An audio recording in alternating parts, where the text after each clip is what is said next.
Hey, everybody. I hope you're doing well. This morning, what we're going to do is we're going to read through the 4 passages from the lectionary for today. Um, I'll read them and then talk through them a bit, and then we'll close with prayer. Okay? Well, why don't we open with prayer too? So please pray with me. Lord, may the words of my mouth and the meditation of our hearts be pleasing in your sight, O Lord, our rock and our Redeemer. Amen. So, last night, my wife and I we're watching through 30 Rock right now for the second or third time through. It's one of our favorite TV shows.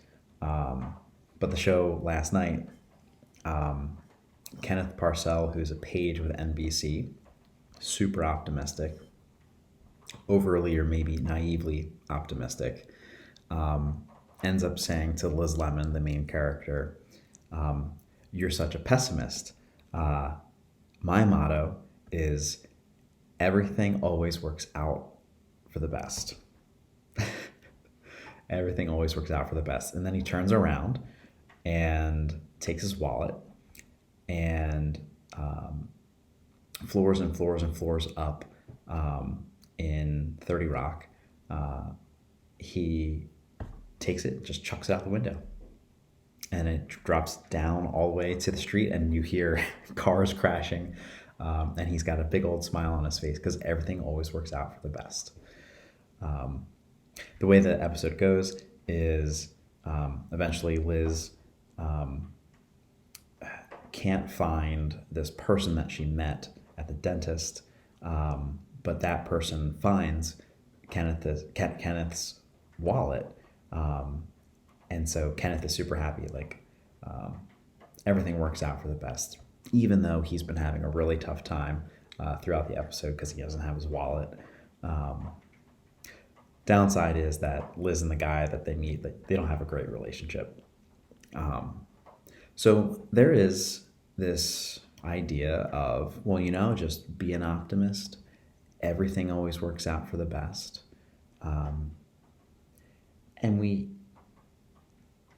Is Christianity basically Kenneth, naive Kenneth? This kind of just, well, everything's just going to work out for the best. Have a smile. Be okay. God's got it. I think it's more complex than that. I think that Kenneth's optimism gets us part of the way there, but doesn't quite root optimism in the only source of our hope and joy, which is Jesus. So let's open up with the first passage for this week, which is from the book of Acts. It's chapter 2, verse 42 through 47. Forgive where I'm looking. It's on my screen. So if you'd like to follow along, you can certainly get your Bible. What we're going to look at is Acts chapter 2, verse 42 through 47. And here it is. Those who had been baptized devoted themselves to the apostles' teaching and fellowship, to the breaking of bread and the prayers. All came upon everyone, because many wonders and signs were being done by the disciples. All who believed were together and had all things in common. They would sell their possessions and goods and distribute the proceeds to all, as any had need. Day by day, as they spent much time together in the temple, they broke bread at home and ate their food with glad and generous hearts, praising God and having the goodwill of all the people. And day by day, the Lord added to their number those who were being saved. Now, that's a beautiful picture of the church in its earliest days. The church it's a small group of people who are meeting in the temple, and God is adding to their numbers daily. They are breaking bread, so having meals together, but also the Lord's Supper, remembering his death and resurrection. They are selling their possessions and making sure that everybody's needs are being met. It's you get this kind of like utopian picture. The thing that struck me is that they're together, that they're with one another, that they are together and had all things in common. It's something that I miss about church. The idea of us being together in fellowship, meeting for coffee hour, talking about each other's days, just seeing one another. Something that I miss. And here we have this just beautiful, beautiful picture. Now, in Acts, this is before everything starts to get difficult. But it is this idealistic picture and image of the church that we're longing for. In the readings for this week, there's a contrasting picture, though. And it can be helpful for us to see a church that's not in a context of thriving, but a church that's in the context of surviving in the midst of suffering. And for that, we go to the passage 1 Peter chapter 2, 19 through 25. So 1 Peter chapter 2, 19. It is a credit to you if, being aware of God, you endure pain while suffering unjustly. If you endure when you are beaten for doing wrong, what credit is that? But if you endure when you do right and suffer for it, you have God's approval.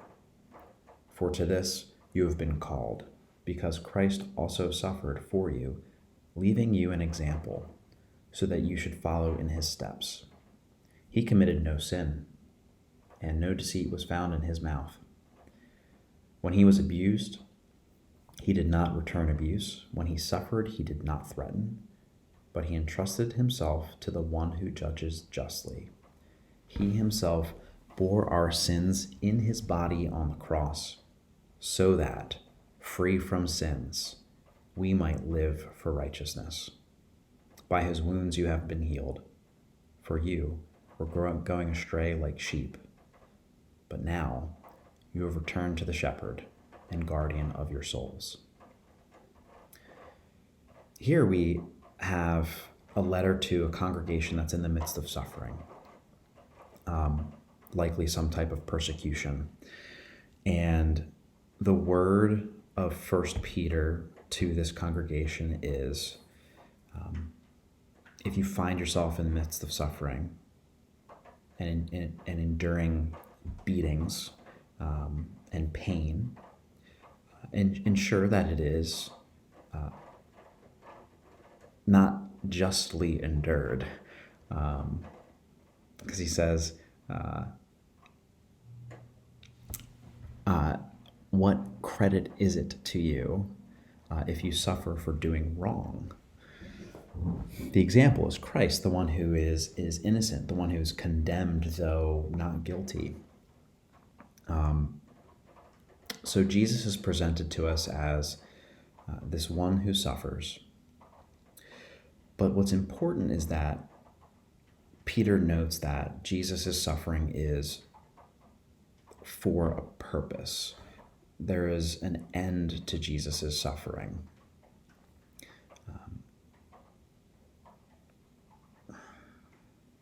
The text says, he himself bore our sin in his body on the cross, so that. Well, what's the purpose? According to Peter, Jesus' suffering on the cross was so that, free from sins, we might live for righteousness. I think this is really important. In the context of suffering, this congregation is being reminded of the sacrificial death of their Lord and Savior Jesus, which accomplished something. It accomplished their healing. It accomplished their renewal.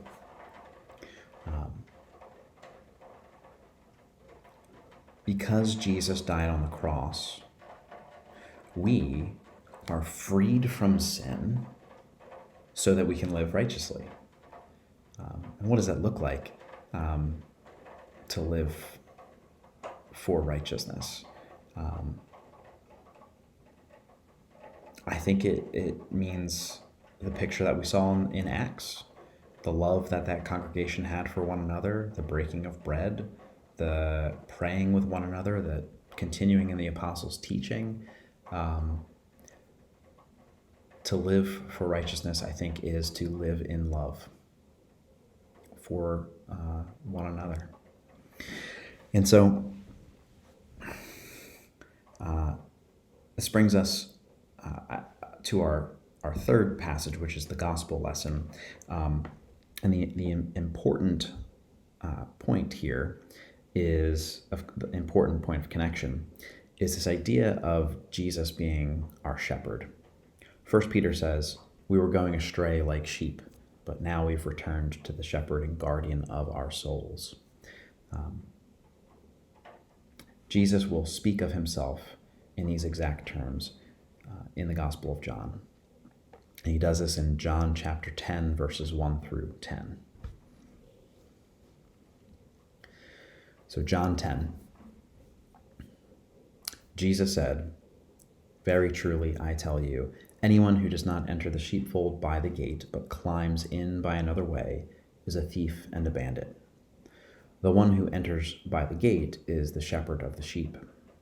The gatekeeper opens the gate for him, and the sheep hear his voice. He calls his own sheep by name and leads them out.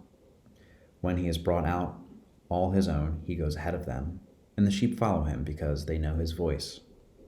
They will not follow a stranger, but they will run from him because they know not the voice of strangers." Jesus used this figure of speech with them, but they did not understand what he was saying to them. So again, Jesus said to them, "Very truly, I tell you, I am the gate for the sheep. All who came before me are thieves and bandits, but the sheep did not listen to them. I am the gate. Whoever enters by me will be saved, and will come in and go out and find pasture. The thief comes only to steal and kill and destroy. I came that they may have life and have it abundantly." Jesus here is letting us know that there is only one way to God. Jesus, in this part of the Gospel of John, will use a number of I am statements. I am the bread, I am the life, I am the living water. Here he's saying, in some translations, he says, "I am the door." Here it's, "I am the gate." Immediately after this passage is the one in which he says, "I am the good shepherd." So this passage is leading toward that statement. And the ultimate one, which is, "I am the way, the truth, and the life. No one comes to the Father except by me." So Jesus is here talking to his disciples, and he's just had a conversation with the Pharisees. And then he brings up this image, this figure of speech, which harkens back to Ezekiel 34. And the idea is that the people of God will hear from different voices, strangers and thieves, and the one who is their shepherd. The sheep, though, hear the voice of the shepherd and know the voice.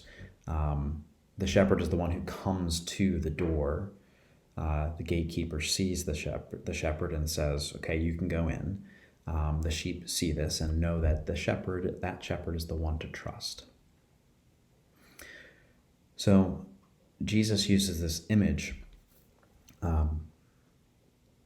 and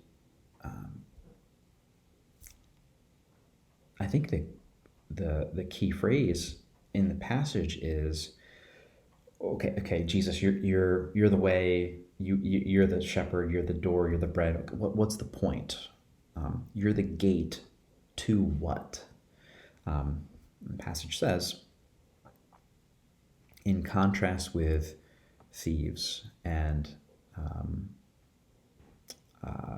strangers, false prophets, hit Jesus's confrontation with the Pharisees, right? In contrast with all that, what does Jesus say? I came that they may have life and have it abundantly.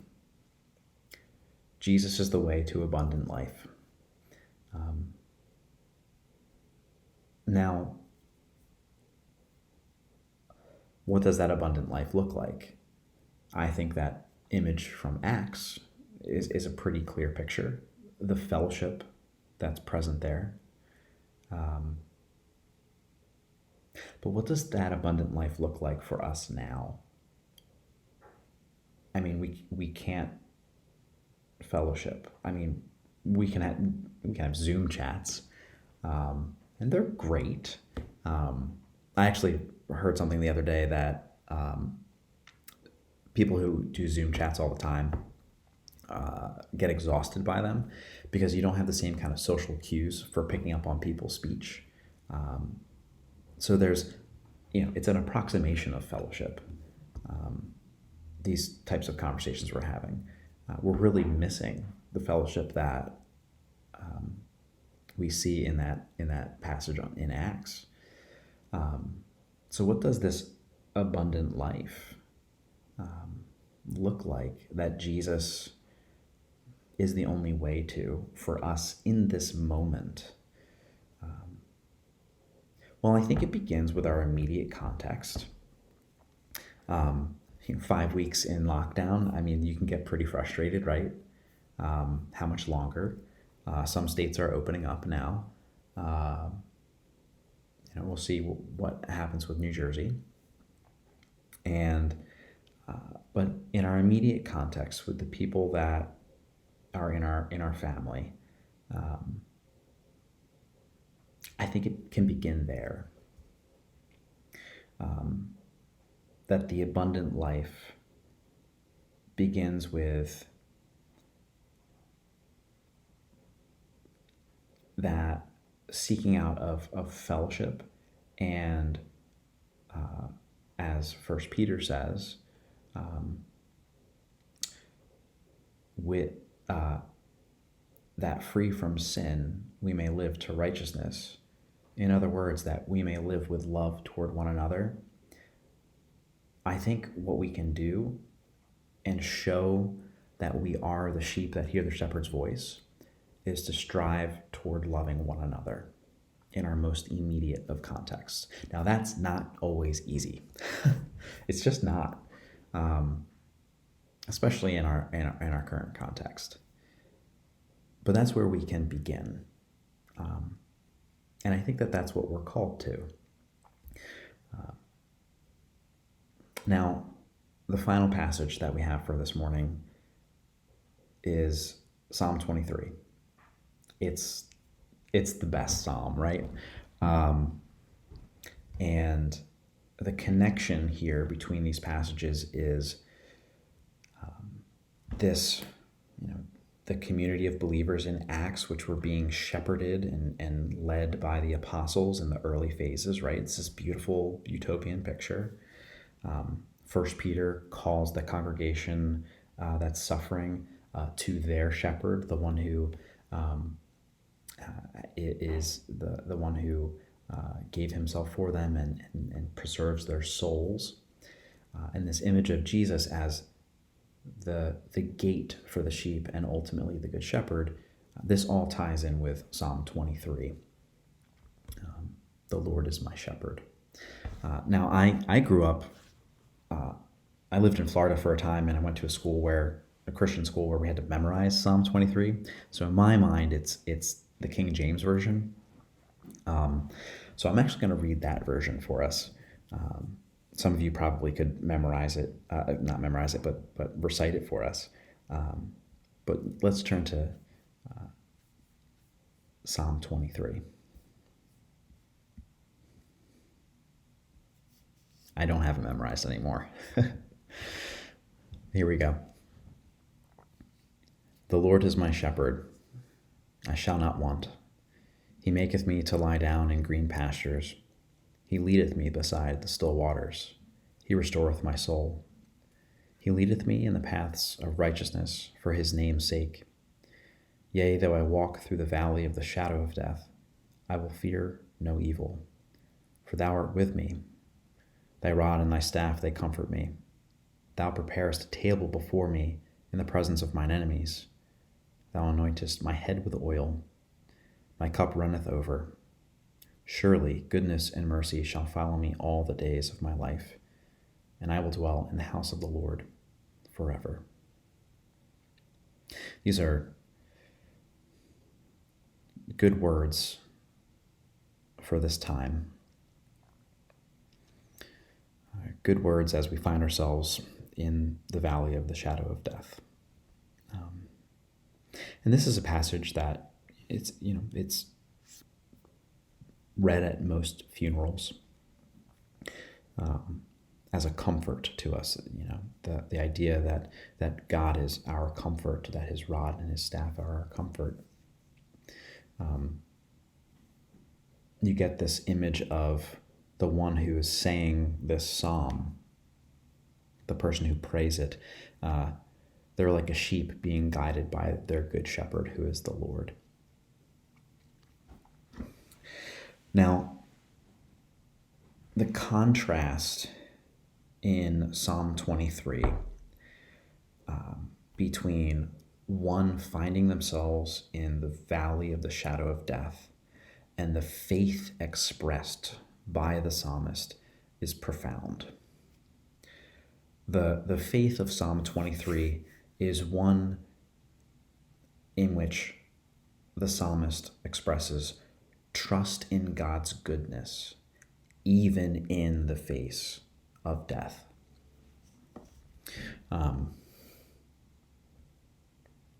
So that means that I think it's helpful to think of the psalmist as finding himself in dire straits, in a moment of possibly even feeling utter abandonment. But it's in that moment that the psalmist, in faith, and I think that's the key, in faith, trusts in God's goodness. We won't always see God's goodness. It won't always be readily apparent to us. In fact, our context can sometimes seem quite the opposite, and we can find ourselves asking, "How long, O Lord?" And maybe even asking, "Where is God?" What the psalmist in Psalm 23 calls us to is remembrance that the Lord is our shepherd. The Lord is our shepherd. Now, is this just Kenneth Parcell? Is this everything always works out for the best? A naive optimism? I don't think so. Because the psalmist is grappling with the reality of death. The psalmist is not turning a blind eye to it. But what the psalmist is doing is not kind of having a blind optimism, a kind of everything's going to be fine. But it's trusting that, as Paul says in Romans 8:28, which I'm reading here, we know that all things work together for good for those who love God, who are called according to his purpose. It's not that things are just going to work out. It's that there is one who will ensure that things work together for good. the hard thing is in this is that we are not the ones who determine what good is. It's God who determines that. And then the question then becomes, do we trust that God is good? Do we trust that God is capable of bringing about that which is good, even in the most dire circumstances? I think that's the ultimate question that all of us need to figure out. And by God's grace, we little sheep hear the voice of the shepherd. And when we hear his voice and we recognize it, we remember the Lord is my shepherd. I shall not want. He maketh me to lie down in green pastures. He restoreth my soul. That's what we remember. So I want to encourage you in this time where we are missing that image from Acts, right? That utopian church where that's hopefully we'll experience soon. In the midst of suffering, whatever our different levels of suffering are, my family, we're relatively comfortable. But whatever our circumstances, I want to encourage you to remember that the Lord is your shepherd, that the shepherd is good, and that Jesus is the one who leads us to through the gate to the life which is abundant, a life where we are freed from sin so that we can live to righteousness, which is basically the ability to love one another. So those are our passages for this Sunday. I pray that you have a wonderful week, and why don't we close in prayer? God, we thank you for your word, which is good. May it take root in our hearts, and may it grow. May it grow into a great faith in your goodness, God. And may our faith lead to action that is emblematic, embodying the love that you have for us, shown in the death and resurrection of our Lord. We pray this in Jesus' name. Amen. Go in peace.